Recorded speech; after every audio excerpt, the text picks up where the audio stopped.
Hey folks, it's Rod with Pow Group. Welcome back on the Pursuit of Wealth, your home for MJ stocks, crypto assets, and interviews. Also home to the best MJ community on the planet. Today's Saturday, August 26th. Hope you're having a great weekend. In this video, we're going to be doing rapid fire news for the period August 19th to the 25th.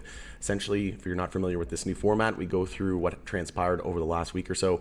I give my thoughts and opinions, and I go over the most important news articles that I think are most relevant. And if anybody missed anything, you can look into it more, but it isn't to go into deep details or anything like that. It's just to kind of go over a high level overview of everything that transpired and something that you might have missed. And then I give my talking points on it as well. And then, like I said, if you want to deep dive into it further, you can do so on your own time. But before we get to it, make sure to smash the like, help support me in the channel. It doesn't cost you anything. If you're new, you can subscribe, tick the bell, all that good stuff, and you'll be notified on any future live streams or when I post a new video. Also, speaking of supporting the channel, I just launched the POW merch store. So if you go over to the store tab, you have to be signed into YouTube. Some people were asking about that. You can check that out. And then if you go to the About tab and click on POW merch, there's a link for it there. It'll actually take you to the POW merch store where everything is available. And I've got a ton of great feedback so far, a ton of orders as well. So really do appreciate the support. Love each and every one of you. And also make sure to follow POW Group on X, which is formerly Twitter. The handle for that is @GroupPOW. So make sure to give @GroupPOW a follow on X. I'll be using that as my platform of choice going forward. We'll dive right into the news. That'll be rapid fire news here. And again, try to keep these videos around 10 to 15 minutes in length. And like I said, try to go through it as quickly as possible. So new report shows Colorado MJ tax revenue exceeds tobacco and alcohol. The in-depth analysis explores the most recent data and how the funds are being shared between various Colorado government agencies and organizations. So again, big pharma, big alcohol, big tobacco, the most to lose from MJ. Michigan MJ sales hit record high, profits another story. The Michigan MJ regulator agency reports record high revenue, but there's little profit to show for it. So again, if you want to read more, you can go into that on your own time. Ohio rec MJ market could generate $275 to $403 million in taxes in first 5 years. It's funny, they actually got rid of that word and put MJ. That's every time I see the word that starts with a C or an M, I try to replace it with MJ. So it looks like High Times is following my footsteps now. Will Ohio be the next state to usher in a new era of reform and recreational MJ? I think so. Let me know in the comments below if you agree. MJ MSO Greenlight acquires assets in Nevada and West Virginia and also pays dividend. So as we know, Curaleaf, the founder, Boris Jordan, said that, and the executive chairman, he said that if it wasn't for 280E tax burden, they would already be paying a dividend. Curaleaf has already paid under 280E over $350 million to the U.S. government. So just imagine Curaleaf Holdings would already be paying a dividend more than likely, if not for that 280E. And we know that HHS is set to come back with a verdict here into the fall, potentially.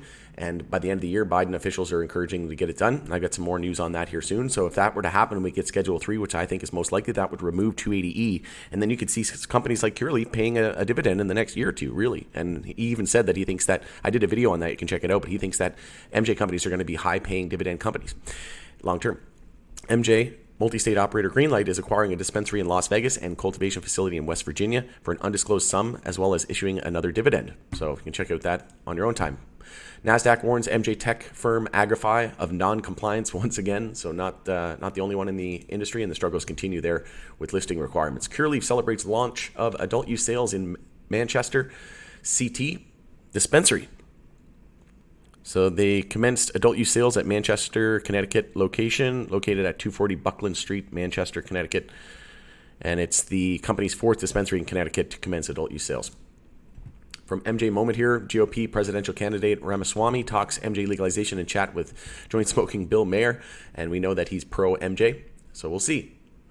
Senior citizens are the fastest growing demographic embracing MJ. Your grandparents might be cooler than you give them credit for. So yeah, this has been something that's been talked about a lot lately in the MJ industry. Some of the MJ executives from different MJ companies have been stating that as well. They've noticed a huge uptick in some of that older demographic. Canada's MJ fees contribute to profitability challenges, report says, as reported by MJ Biz Daily and Matt Lamers. Fees charged to MJ businesses by the Canadian government are contributing to challenges in achieving profitability and positive cash flow, according to a cost recovery analysis published by the federal regulator, and some of the fees disproportionately affect smaller businesses. The report is intended to help inform Health Canada's ongoing independent legislative review of the MJ Act.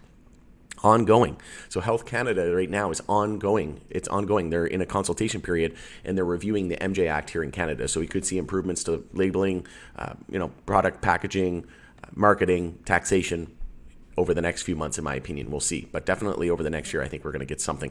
We know that they upped the drink limit as well to 48 for the 355 mils, and then the smaller ones, it was like 72, I think. So they are making strides. And like I said, I think it's just a matter of time. In mere months, I think we'll get a pretty big update. Health Canada report on fees shows that the government spent 430 million Canadian dollars on MJ regulation between 2018 2019 to 2021 2022. The federal government's fiscal year concludes at the end of March, and to transfer some of the costs related to MJ regulation for taxpayers to the industry, the government collected 160.2 million from legal MJ businesses through various fees at the time. So move on here. In effort of time, Top Alcohol Industry Association gives Congress advice on regulating hemp derivatives such as CBD and Delta 8. So again, we're seeing more and more. It's just game theory playing out, right? Once one industry starts to embrace it, we're going to see the rest of the world follow suit, right? And big alcohol, big tobacco, big pharma have the most to lose. And we know even Apple and Amazon are backing U.S. reform.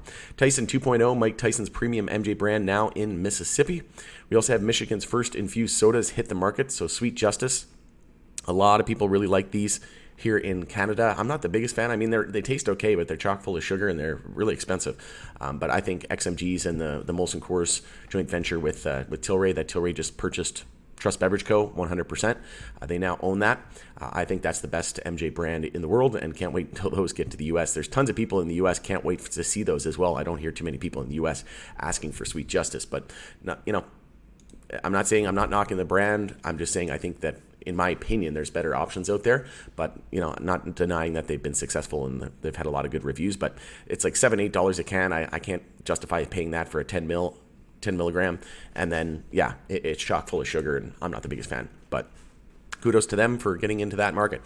Trulieve MJ, Maryland town going to mediation in profit dispute. So struggles continue for Trulieve. We know that there was a profits. I did a video on the scandal with the CFO that resigned. He wrongly expensed like up to almost $500,000. And then we know that they had they had a staff member that died. Heart goes out to those that were affected by that and the families.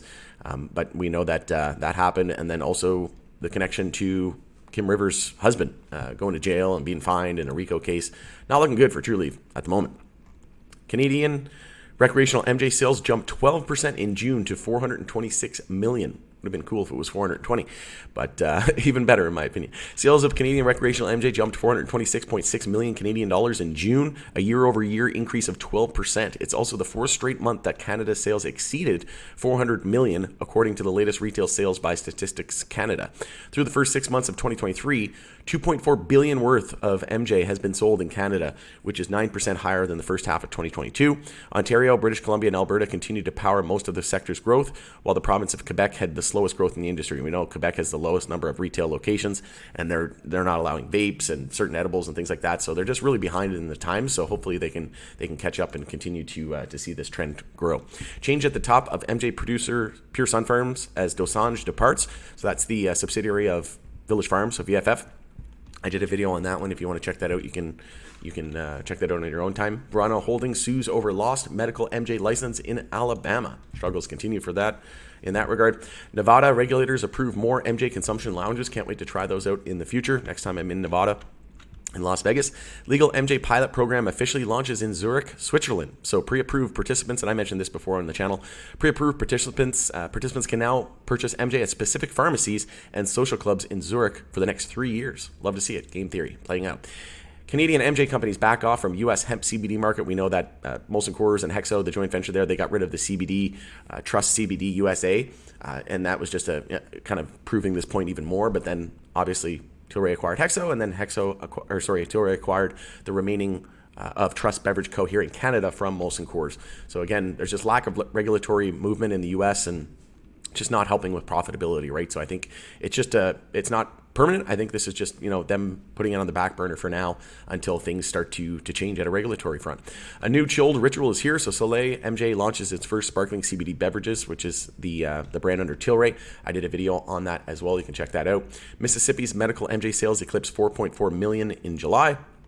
Also, GOP Congressman pushes DE ahead for an update on Biden's MJ scheduling review. I just did a video for that as well. I give my thoughts and opinions and details on that, very detailed, so you can check that out. Also, BZAM reported second quarter 2023 results. I did a video on that as well. They had negative EPS. I think it was like negative 0.076 or something like that. And then net revenues of 19.3 million, up 66% from Q2, but you can check out that full video for that. Also, a study here reported by Normal, MJ exposure not associated with increased psychosis risk among high-risk youth. Great to see as more and more study and data comes out, right? High Tide to announce third fiscal quarter 2023 financial results. Can't wait to see this. Their revenue has just been continuing to grow quarter over quarter, year over year, and this is one of my favorite companies. I'm a shareholder, full disclosure. Very, very bullish on High Tide long term. Can't wait to see this, but the results will be released for the third fiscal quarter ended July 31st, 2023, after financial markets close on Thursday, September 14th, 2023. There will also be a conference call and webcast with Raj Grover, President and Chief Executive Officer, and Sergio Patino, the CFO, to discuss the company's financial results and the plans for the remainder of 2023. It'll be held at 11:30 a.m. Eastern Time on Friday, September 15th, 2023. Mike Tyson is coming to Amsterdam. Meet the champ at Coffee Shop Tyson 2.0 on September 13th. Former CEO and Canadian Prime Minister exit board of MJ MSO Acreage. So former CEO Kevin Murphy and ex-Canadian Prime Minister Brian Mulroney have resigned from the board of directors of New York-based MJ multi-state operator Acreage Holdings. And we'll see. We know that Cannabis is due to take them over as well, so maybe it has something to do with that. Who knows? But we'll see. Also, Bahamas government unveils proposal to legalize MJ for medical and religious and scientific use. That was published 1 day ago. Again, game theory playing out, and we're just going to see more and more in the EU, more and more in South America. We're going to see more across the globe, and then in my opinion, once the rest of the EU starts to we know Germany's coming online soon, and then it'll just be a matter of time before the US follows suit. I think sometime over the next 2 to 3 years, realistically, no more than 5 in my opinion. But going in it there, let me know what you think of this news, and let me know what you think of this new format. Going to end it there, though, it's Rod with Power Group. Thanks again for joining us on the Pursuit of Wealth. We'll see you next weekend for another edition of Rapid Fire News, but I'll more than likely be getting another video out here at some point. As a heads up, I'm going to be traveling to PEI next week, so I will be visiting friends and family. I'll check in probably periodically. I'll be bringing my laptop, but if nothing major happens, I probably won't be checking in. But like I said, if anything major happens, then I'll definitely be doing an update video. But hope you have a great rest of your weekend, and we'll see you in the next video.